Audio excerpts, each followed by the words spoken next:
নমস্কার, আমি প্রত্যাশা দাস। আমার বিদ্যালয়ের নাম বিনাদিয়া সরকারি প্রাথমিক বিদ্যালয়।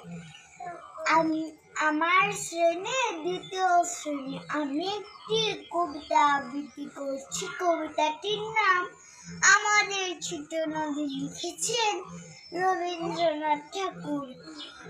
আমাদের ছোট নদী চলে বাঁকি বাঁকি, বৈশাখ মাসে তার হাঁটু জল থাকে।